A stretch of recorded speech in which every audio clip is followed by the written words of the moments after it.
I know మా media friends అందరూ wait చేస్తున్నారు ఎప్పుడెప్పుడు మాట్లాడదామా అని. సో మేము క్విక్గా స్పీచెస్ ఫినిష్ చేసుకుని వచ్చేస్తాము. సార్ లేదు సార్ మాట్లాడాలి. డైరెక్టర్ శ్రీనివాస్ గారు ప్లీజ్.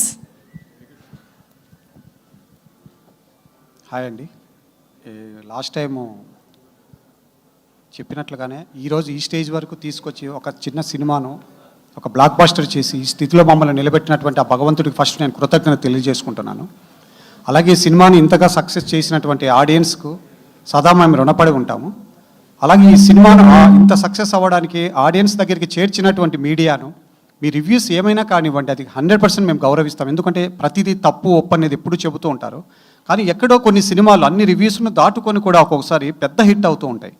అంతెందుకు ఒక చిన్న ఎగ్జాంపుల్, టారో అన్నటువంటి ఒక ఫిల్మ్ వచ్చింది 2024లో, ఒక అమెరికన్ ఫిల్మ్. అది ఎంత క్రిటికలీ ఎంత అంటే ప్యాన్ చేయబడింది ఆ ఫిల్మ్ అంటే అంత వరస్ట్. దాదాపుగా రాటన్ టమాటోస్లో 11% 20% ఉంది. ఐఎండిబిలో దాదాపు 4 పాయింట్ సంథింగ్ ఉంది. But it was the biggest hit, commercial hit in that year. చెప్పలేము సార్ ఒక్కొక్కసారి, ఎందుకంటే క్రిటికలీ ఒక్కొక్కసారి చిన్న మిస్ అవుతూ ఉంటుంది, అది చెప్పలేము అది. బట్ ఏదైనా వాటిని మేము నెక్స్ట్ టైం ఏ సినిమా చేసినా కూడా అది క్రిటిక్స్ గౌరవాన్ని కూడా తీసుకునేటట్లు నేనైతే ప్రయత్నం చేస్తాను. కానీ సినిమాను మాత్రం మనస్ఫూర్తిగా మీరు ఆడియన్స్కి చేర్చారు. ఆడియన్స్ నుంచి వస్తున్న రెస్పాన్స్ను కూడా తిరిగి ప్రపంచానికి తెలియజెప్పారు. అందుకే ఈ సినిమా ఈరోజు ఇంతగా ట్రెండ్ అవుతుంది.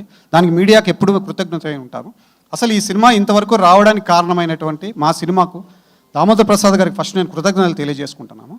అలాగే ఈ సినిమాని ఈ స్టేజ్కి తీసుకొచ్చి ప్రమోట్ చేసి ఇంత ఓపెనింగ్స్ తీసుకురావడానికి కానీ వీటన్నిటికి కారణమైన వాసు గారు, వంశీ గారికి కూడా థ్యాంక్స్ చెప్తున్నాడు. అలాగే అద్భుతంగా పర్ఫామ్ చేసినటువంటి మా టీంకు వీళ్ళందరికీ కూడా థ్యాంక్స్. టెక్నీషియన్స్, మ్యూజిక్, కెమెరా ఏదైనా కావచ్చు, ఇవన్నీ కూడా కలిసి వర్క్ చేసాయి కాబట్టి ఈరోజు థియేటర్స్లో నిజంగా చూస్తూ ఉంటే ఎంతోమంది డైరెక్టర్స్కి ఒక డ్రీమ్, సినిమా రావడం ఒక డ్రీము, సక్సెస్ అనేది ఒక డ్రీమ్. థియేటర్స్లో అంటే మేము చెప్పడం కాదు, థియేటర్స్లో వస్తున్న రెస్పాన్స్ కంటిన్యూస్గా ఫస్ట్ సీన్లో ఆ పాప దూకినప్పటి నుండి అంటే కనీసం ఆర్ఆర్ కూడా వినిపించినటువంటి ఒక స్థాయిలో ఒక రియాక్షన్, ఇదంతా కూడా భగవంతుడి దయ అని నేను అనుకుంటున్నాను. అందుకే ఒక చిన్న సినిమా దాదాపుగా 2.5 కోట్లు దగ్గరగా ఒక ఫస్ట్ డే గ్రాస్ చేసిందంటే అది చిన్న విషయం కాదు మాకు పర్టికులర్గా. కాబట్టి దీనికి కారణమైన అందరికీ కూడా మేము రుణపడి ఉంటాము. Thank you. Super sir, thank you very much. And Siri will speak now.